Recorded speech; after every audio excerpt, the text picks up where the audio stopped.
Hello everyone, welcome to bright IQ। तो आज हम लोग पढ़ने वाले हैं आरबी एनटीपीसी में जीके जीएस के सारे प्रीवियस ईयर्स के क्वेश्चन को। ये जितने भी क्वेश्चन है आपके मिसलेनियस क्वेश्चन को जो है इसमें कवर अप किया है। इसमें आपके पॉलिटी से क्वेश्चन है, जियोग्राफी से है, हिस्ट्री से है, इकोनॉमिक्स से है। सारे पार्ट से आपके क्वेश्चन जो है इसमें कवर अप किया गया। सारा क्वेश्चन आपका एग्जाम पॉइंट ऑफ व्यू से बहुत ही इंपॉर्टेंट है। ये जितना भी क्वेश्चन आज की वीडियो में मैं आपको बताने वाली हूँ ना, ये सारा क्वेश्चन जो है ना वो आपका हर साल एग्जाम में रिपीट किया जाता है, इसलिए ये क्वेश्चन आपका एग्जाम पॉइंट ऑफ व्यू से बहुत ही इंपॉर्टेंट है।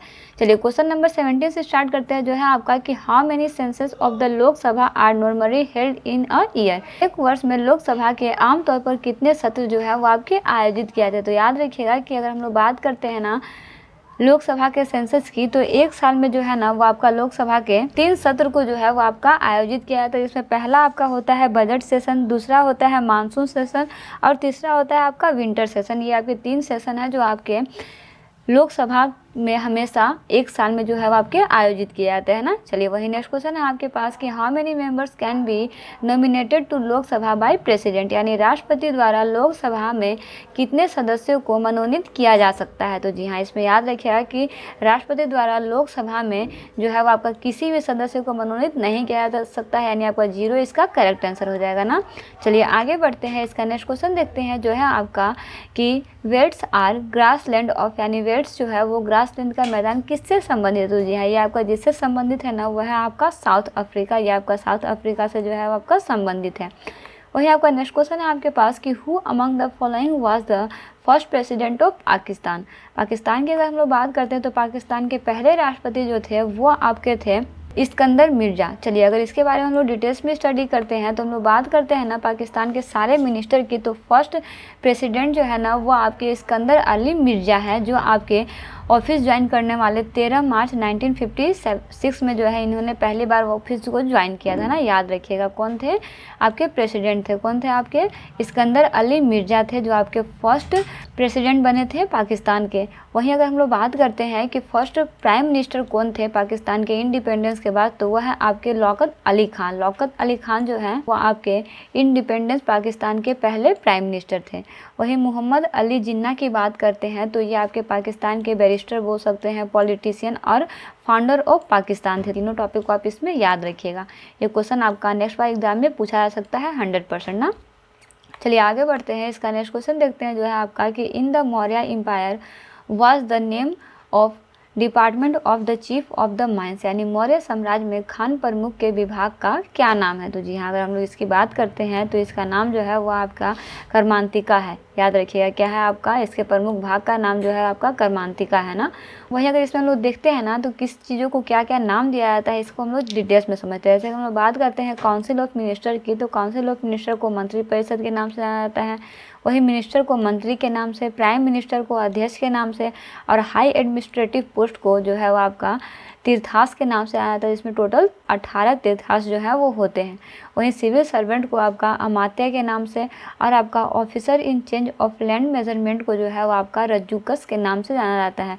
वहीं कुछ आपके एक्सटर्नल या बोल सकते हैं एक्सेप्शनल वर्ड है जिसे जानना आपके लिए बहुत महत्वपूर्ण है कि आपका एक होता है समस्त्य अध्यक्ष। समस्त्य अध्यक्ष को बेसिकली बाजार अधीक्षक के रूप में जाना जाता है। आपका शुल्का अध्यक्ष को जो है आपका टोल अधीक्षक के रूप में जाना जाता है और आपका सीता अध्यक्ष को जो है वो आपका कृषि अधीक्षक के रूप में जाना जाता है, फिर बोल सकते हो कि इस नाम से इन्हें जाना जाता है। ये सारा टॉपिक आप इसमें याद रखिए क्योंकि ये सारे टॉपिक्स आपके कभी भी क्वेश्चन पूछे जा सकते हैं ना। हालांकि ये जितने भी क्वेश्चन है वो आपके रिपीटेड क्वेश्चन है जो आपके मैक्सिमम टाइम्स जो है वो एग्जाम में पूछे गए हैं ना। चलिए आगे बढ़ते हैं, इसका नेक्स्ट क्वेश्चन देखते हैं, जो है आपका the principal carriers crop of India is, यानी भारत की प्रमुख अनाज की फसल है। बताइए भारत जो है वो आपका सबसे ज़्यादा क्या उत्पाद करता है। तो जी हाँ, याद रखिए कि भारत में सबसे ज़्यादा जो है ना वो आपका राइस यानी चावल का उत्पादन जो है वो होता है।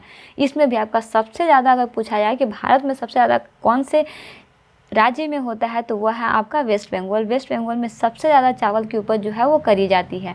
वही नेक्स्ट क्वेश्चन है आपके पास कि which of the following is India's largest salt producing state, यानी निम्नलिखित में से कौन भारत का सबसे बड़ा नमक उत्पादक राज्य है। तो जी हाँ, अगर हम लोग नमक उत्पादक राज्य की बात करते हैं तो यह है आपका ऑप्शन नंबर बी गुजरात। चलिए इसके बारे में कुछ हम लोग डिटेल्स में बात करते हैं। तो इसमें आप याद रखिएगा कि इसमें क्या है ना, लगभग आपका 160 लाख टन के साथ जो है वो भारत दुनिया का तीसरा सबसे बड़ा नमक उत्पादक देश है, याद रखिएगा। दुनिया का सबसे तीसरा बड़ा उत्पादक देश कौन सा है नमक के मामले में, तो वह है हमारा भारत, जिसमें आपका सबसे फर्स्ट नंबर पे गुजरात है, सेकेंड नंबर पे राजस्थान, तीसरे नंबर पे आंध्र प्रदेश और चौथे नंबर पे तमिलनाडु। यानी भारत के 4 सबसे बड़े नमक के उत्पादक राज्य। अगर भारत के उत्पादक राज्य की बात करी जाए तो वो आपका गुजरात से लेकर तमिलनाडु तक होगा, और आपका दुनिया में बात करी जाए तो ये आपका भारत जो है वो तीसरा नंबर पे आता है नमक उत्पादक के मामले में ना। ठीक है, चलिए आगे बढ़ते हैं। इसका नेक्स्ट क्वेश्चन देखते हैं जो है आपका, the Mahalanobis plant of development was adopted during which 5 years plant, यानी विकास की महालनोबिस योजना को किस पंचवर्षीय योजना में जो है वो स्वीकार किया गया था। तो जी हाँ, इसमें आप याद रखिएगा कि आपका सेकंड यानी दूसरी पंचवर्षीय योजना में जो है इसे स्वीकार किया गया था ना। वहीं आगे बढ़ते हैं। इसका नेक्स्ट क्वेश्चन है आपके पास कि which article of the constitution allows the centre to form new states, यानी संविधान का कौन सा अनुच्छेद केंद्र को नए राज्य बनाने की अनुमति जो है वो देता है। तो जी हाँ, इसमें आप याद रखिएगा कि वो आपका आर्टिकल 3 है। आर्टिकल 3 में जो है वो आपका नए राज्य बनाने की अनुमति जो है वो दे, यानी नए राज्य बनाने की बात जो है वो करी गई है आर्टिकल 3 में ना। चलिए आगे बढ़ते हैं। इसका नेक्स्ट क्वेश्चन देखते हैं जो है आपका कि in which part of the Indian constitution legislative relation between centre and the state is given, यानी भारतीय संविधान के किस भाग में केंद्र और राज्य के बीच जो है वो विधायी संबंध दिया गया है। तो जी हाँ, इसमें याद रखिएगा कि वो है आपका आर्टिकल 11। आर्टिकल 11 में जो है वो आपका केंद्र और राज्य के बीच जो है वो विधायी संबंध के बारे में बात जो है वो करी गई है। वहीं आगे बढ़ते इसका नेक्स्ट क्वेश्चन है आपके पास कि national IPR policy is associated with which union minister. IPR की बात करते हैं तो आईपीआर का फुल फॉर्म जो है वो आपका इंटेलेक्चुअल प्रॉपर्टी राइट होता है ना। तो यानी राष्ट्रीय आईपीआर नीति किस केंद्रीय मंत्रालय से संबंधित है। तो जी हाँ, ये आपका जिस मंत्रालय से संबंधित है ना वो आपका ministry of commerce and industry है, यानी ministry of commerce and industry से जो है आपका केंद्रीय मंत्रालय जो है वो संबंधित है ना। चलिए आगे बढ़ते हैं। इसका नेक्स्ट क्वेश्चन है आपके पास कि in which state of India is the world's largest office building located, यानी विश्व का सबसे बड़ा कार्यालय भवन जो है वो भारत के किस राज्य में स्थित है। विश्व का सबसे बड़ा कार्यालय भवन जो है वो आपका गुजरात में स्थित है ना।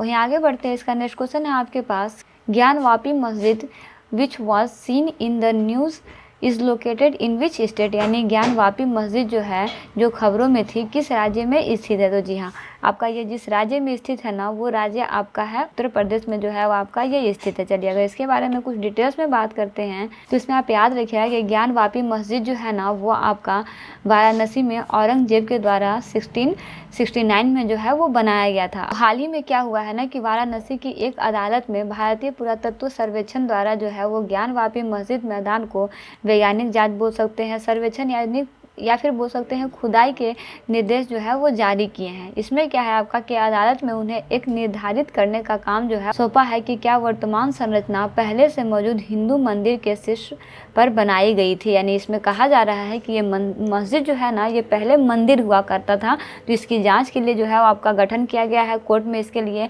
आवेदन किया गया है। इसकी जाँच भी हो रही है कि क्या वाकई ही पहले से ये मस्जिद नहीं मंदिर था, तो इसके बारे में जाँच जो है वो हो रही है। तो इसमें जितने भी आपके ये ईयर्स वगैरह दिए हुए हैं ये सारा आप याद रखिए कि कहाँ पे ये आपका स्थापित है, किसने स्थापित कराया था और अभी इसमें क्या का कार्य जो है वो आपके चल रहे हैं ना।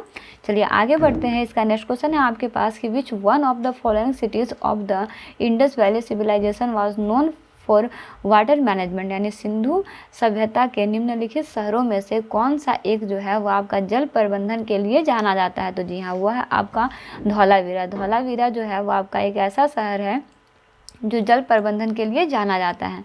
तो बेसिकली इस तरह से हम लोग मिसलेनियस क्वेश्चन में टोटल 30 क्वेश्चन को सॉल्व कर चुके हैं। ये सारा का सारा क्वेश्चन जो है ना वो आपके रिपीटेड क्वेश्चन है।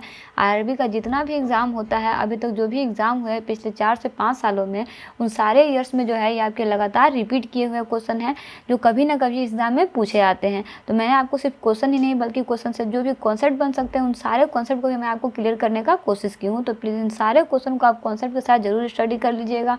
टेलीग्राम का लिंक जो है वो डिस्क्रिप्शन बॉक्स में दिया हुआ है, वहाँ से आप सारे का PDF जो है वो आसानी से डाउनलोड करके स्टडी कर सकते हैं। मिलते हैं नेक्स्ट वीडियो में एक इंपॉर्टेंट पार्ट एक इंपॉर्टेंट टॉपिक के साथ। Thanks for watching, like share and subscribe bright IQ।